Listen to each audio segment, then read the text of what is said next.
year-old Somali. He was found guilty in an Italian court of the murder of Italian journalist Ilaria Alpi and her cameraman Miran Hrovatin in Mogadishu, Somalia in 1994. Hashi was the only person convicted for the murders, despite the fact that there were 7 men in the car that carried the killers. Hashi is presently serving 26 years in prison. We wanted to talk to Hashi Omar Hassan, but we were denied access to him by the Italian Penitentiary Administration on the basis that he is a high-security detainee. Giorgio and Luciana Alpi have been trying to shed light on their only daughter's death since 1994. Over the last 15 years, there hasn't been a real investigation. We are 2 parents who still wait to know who killed our daughter and why. We still don't know. Douglas Duale is Hashi Omar Hassan's lawyer. The idea of killing the 2 journalists originated in Italy, not in Somalia. Somalia only did the handiwork. In July, the presiding judge refused the prosecutor's request to close the case on the basis that the people who ordered the killings are still at large. The most likely and reasonable reconstruction is that of a commissioned murder, an assassination that took place to prevent the information gathered by Alpi and Hrovatin on the traffic of weapons and toxic waste between Italy and Somalia being brought to the attention of the public. Venissero portate a conoscenza dell'opinione pubblica italiana.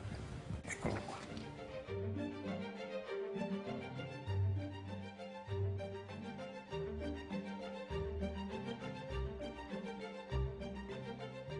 March 20th, 1994.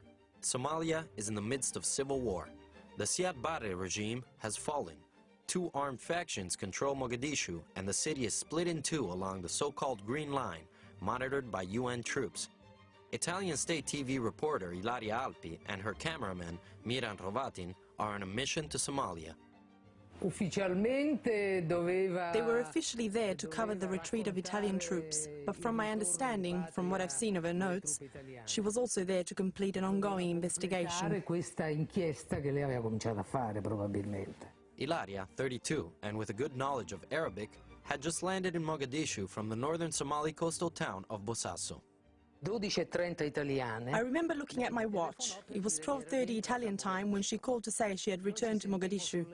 We felt relieved because she was now among other journalists and people she knew. She didn't sound worried. 2 hours later, the phone rang again.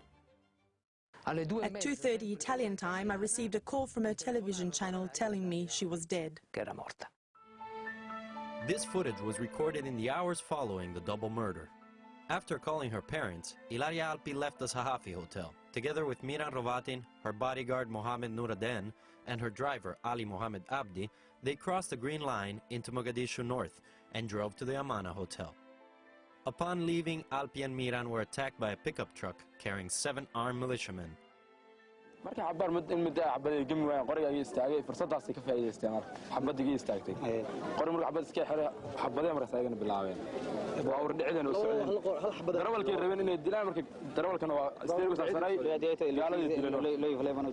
Versions differ on why Ilaria was heading into northern Mogadishu.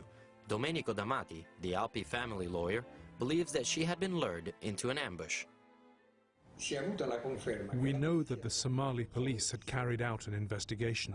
They suggest that Ilaria Alpi was lured into the trap by means of a phone call and then killed. What we know for sure is that shortly thereafter, both Miran and Ilaria lay dead, each with a single bullet wound to the back of their heads, while both the driver and the bodyguard were left alive. We've been told that the attacker's reaction was triggered by the shots fired by Alpi's bodyguard. Nevertheless, the assailants did not fire back at the bodyguard as expected. Instead, they shot inside the car. In the hours following the double murder, a number of useful elements disappeared. 3 of 5 notebooks carried by the journalist were lost, as were the photos of the dead bodies. Alpi's camera was also gone, as was some of the footage the 2 had recorded during their stay. We tried to obtain the death certificate, which they never gave us. Her medical records, which we never got. Several prosecutors took on the case, as did 2 parliamentary commissions of inquiry. the second of which concluded that Ilaria and Miran were on a pleasure trip to the beach. Un viaggio di piacere, insomma. Several people connected to the case have died in mysterious circumstances, and one key witness has been killed. The driver of Alpi's car, Ali Mohammed Abdi, who testified in court against Hashi Omar Hassan, was murdered just days after returning to Somalia from Italy. 1,400 billion lire. Where did this impressive amount of money end up? These words are written in one of Ilaria Alpi's remaining notepads. It shows that the journalist was looking into the misuse of Italian development aid to Somalia. Parlano di questo scandalo, di questo proprietario somalo con passaporto italiano, si chiama Mugne, che avrebbe preso queste navi che erano di proprietà dello Stato e le avrebbe usate a suo uso privato. Lui solo. This is the last interview shot by Ilaria Alpi and Miran Rovatin. It took place in the northern Somali coastal city of Bosaso. The interview with the local sultan, Musa Bogor, is about the hijacking by Somali pirates of a fishing trawler donated to Somalia by the Italian government. E dov'è la nave? Non la possiamo vedere? Come potete vedere? Perché lei viene dal sisma, perché deve vedere? Prendi informazione e basta. Se non vedo non credo. Se non vedi non credi. Usi il satellite, no? L'ultima intervista di Ilaria. Ilaria's last interview should be shown in journalism courses because it is the last trace we have on the work she was carrying out. Everything stems from this interview. Maurizio Torrealta is one of Alpi's colleagues. He picked up the slain journalist's investigation. I interviewed the same person Ilaria had interviewed. His name is Musa Bogor, and he confirmed that it was known that these ships were involved in arms trafficking. These vessels had been donated to Somalia through the Italian Development Aid Program. Torrealta began looking into the activities of the ships owned by the Somali High Seas Fishing Company, Shifco, donated to the former Italian colony by Italy's aid program. A 2003 UN report on the violations of the Security Council's arms embargo on Somalia claims that the Shifco fleet was used to deliver weapons to Somalia on behalf of arms dealer Monser Al-Qassar in 1992. The arms were bought in Poland, were cleared by Polish customs with documentation indicating the entire shipment was bound for Latvia, were then shipped onward to Yemen, but eventually ended up in Somalia. The Shifco ships were apparently also used to smuggle weapons to other destinations. I tried to trace the routes taken by these ships. I realized they would go to Iraq, Iran and Ireland. These routes had nothing in common with fishing. According to the Lloyd's Maritime Records, Shifco Fleet's mothership, the 21 October 2, bought with Italian aid money, traveled back and forth between the Indian Ocean and the Mediterranean Sea. Witnesses interviewed by Torrealta say weapons were loaded in Tripoli and transported to Beirut in early 1992. More weapons apparently left the Irish harbor of Killybegs and reached Iran in mid-1994. Io pensavo a armi proprio, perché la container scrivono la esplosivo, pericoloso, non toccare. I immediately noticed numerous irregularities with regard to development projects. To say the truth, I found this highly unsettling. Franco Oliva, a financial controller for the Italian government, was sent to Mogadishu after the outbreak of civil war to overview relief aid spending. He filed a report demanding that Italian aid funding to Somalia be discontinued. The minute I block these funds through my boring and bureaucratic objections and put my nose here and there in a bothersome manner, it's clear that I meddle with a number of interests. In fact, he'd upset people enough to earn him a bullet in his right leg, yet Oliva managed to escape with his life and return to Italy. The attempt on Oliva's life took place just 5 months before the murder of Ilaria and Miran. In the 80s, it was strikingly easy for Italian businessmen to open tanneries in Somalia, in the area south of Mogadishu. Even back then, many Somalis claimed that these plants were used to dump toxic waste coming from Italy. Italian-funded development projects, such as the tanneries, were allegedly used to cover up the burial of waste along Somali seashores and countryside. One way to conceal toxic waste was to place it underneath the ground while digging wells, building streets, or during the construction of irrigation plants. There were also other things that could spark suspicion. There were programs, especially in the agricultural sector, in which the amounts of displaced soil were particularly elevated in relevance to the project's aims. Franco Oliva claims aid money was used to dig holes into which imported toxic waste was dumped. His account was confirmed by an Italian parliamentary commission of inquiry into the illegal dumping of waste in Somalia.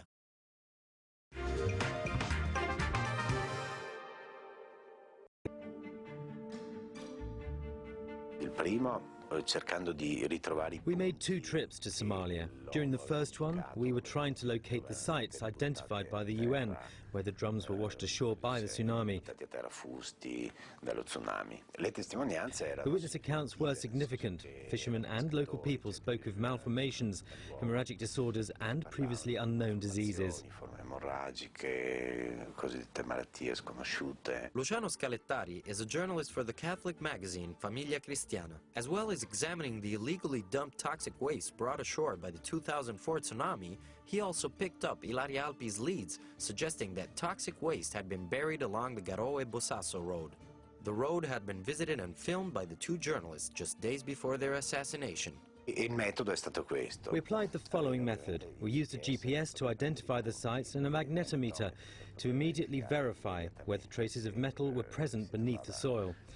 We also looked for witnesses who worked on the construction of the road, to whom we asked what they had seen, and that they accompany us to the sites where the dumping of waste allegedly took place.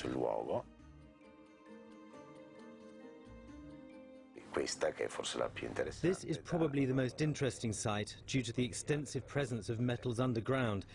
It's in a deserted place off the road, in a location where, technically speaking, there's no sign of human activity.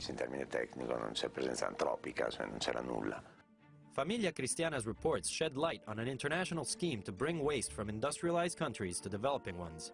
Scalettari's witness accounts are significant, but they are not yet supported by hard evidence because the equipment he had at the time could not dig deep enough to find the waste canisters themselves.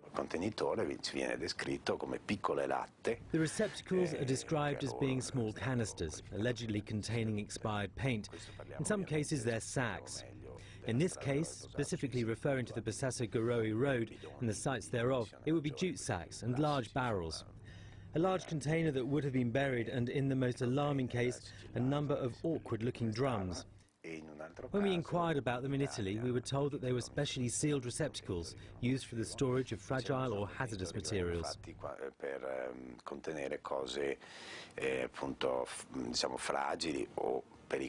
So profitable was the business that extremely creative methods for the disposal of toxic waste were devised. We went to the house of Giorgio Comerio on the outskirts of Milan. He planned to drop free-fall penetrators filled with radioactive waste under the seabed of African countries, including Somalia. Giorgio Comerio has been investigated by Italian authorities for allegedly sinking ships loaded with toxic waste in the Mediterranean Sea. When Italian police searched Giorgio Comerio's house in 1995, they found Ilaria Alpi's missing death certificate. The document was seized by police, yet the investigating magistrate that later took on the case has filed a report in 2005 saying that the death certificate had been stolen from police archives. Today, Italian authorities say that they have no idea as to the whereabouts of Giorgio Comerio. Others, such as Giampiero Sebri, use more conventional dumping methods. It might sound cynical, but I wasn't there to give away cookies or candy for children. I was there to import hazardous, toxic, or radioactive waste. Giampiero Sebri acted as a local agent for an organization that arranged the dumping of waste in developing countries on behalf of Western firms. If an industrial group or company, even a government company, has thousands and thousands of tons of waste to dispose of, I would set up a local company in a developing country. I would solve all logistical aspects, such as the ship and the containers. After that, I would load, unload, and that's it. Sebri was also part of the so-called Project Urano, a plan to dump radioactive waste in Western Sahara, conceived by the same organization of international waste dumpers. Something really strange happened while we were unloading our cargo. We were told that we could not dump the waste there anymore. This meant part of the load was still on the ship, while the other vessel that was arriving had also been traveling with its load of waste for 3 or 4 days. This boat was deliberately made to sink. The other was a ship that ended up in Somalia. According to documents found by Italian police, following the failure of Project Urano 1 in Western Sahara, Project Urano 2 was devised. Somalia was picked as the new target for the dumping of waste in 1992. 4 years later, the then Somali president, Ali Mahdi Mohammed, signed this agreement with one of the project's associates, authorizing the building of a dumping ground in Somalia. The value of human life is equal to zero. The only thing that they value is money and more money. They just don't care.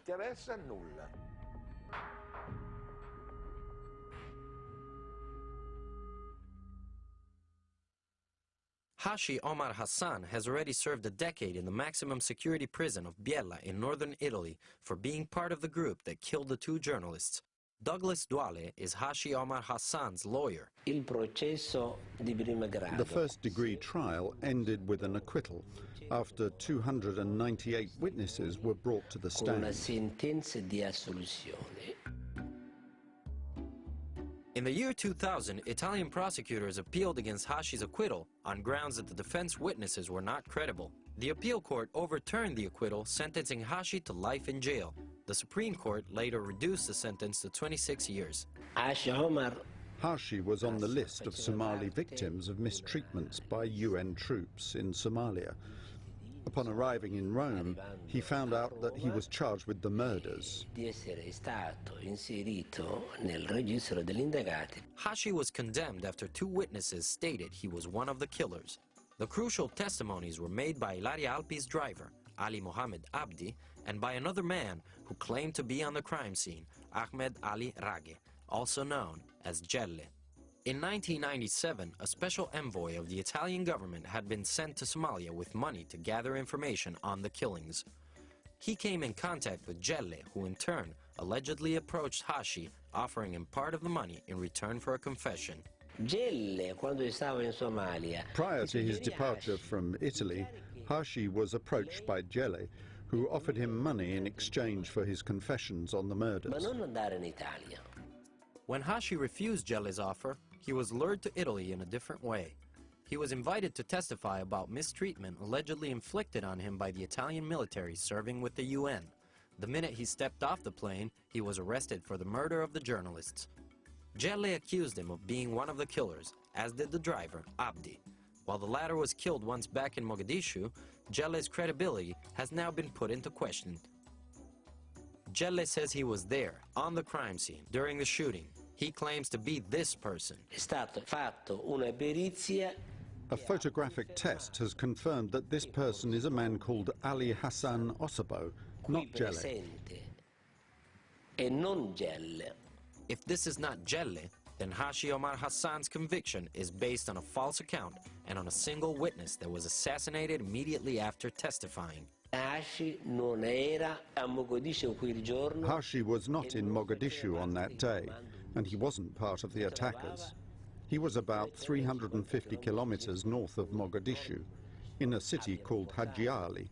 We found 7 witnesses that have confirmed his presence there. Finding a Somali murderer prevented investigations from moving to a higher level in search of those who ordered the killings. It was an attempt to close the case. A scapegoat to shut us up. The investigations on the killing of Ilaria Alpi and Miran Hrovatin in Mogadishu are still open.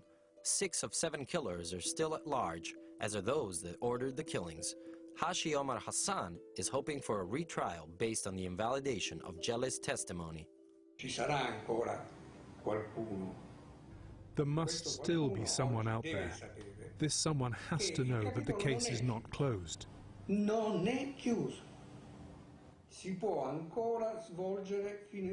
Investigations can still be done. Anyone with information can be useful.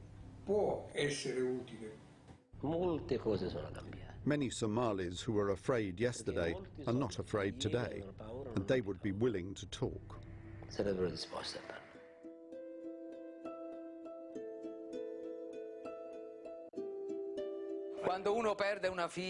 When one loses a daughter, you have to try it to believe it. It is a pain that never ends and grows with the passage of time. Sempre più pesante man mano che passa il tempo. We know for sure that when we're gone, and it won't take long, there will be total oblivion over this case. This way we keep the memory of Ilaria alive and continue demanding the truth. When one kills a journalist, there will be another that will try to understand what happened, and there'll always be more. This should serve as a warning for anyone who thinks that information can be stopped with the murder of a journalist. They are wrong, and they should know this. Somalia is presently a failed state, but in the future it could claim reparations for being used as an international toxic dump. These organizations are still active. If they don't still dump directly, they act as consultants. Where has all the waste gone? Somalis are aware, but what can they do? Clues shows that dumping took place repeatedly, but there's no real evidence. That's the reason why we think it would be vital to dig up at least in one case. One would be enough, the waste itself, so that we can say, here it is.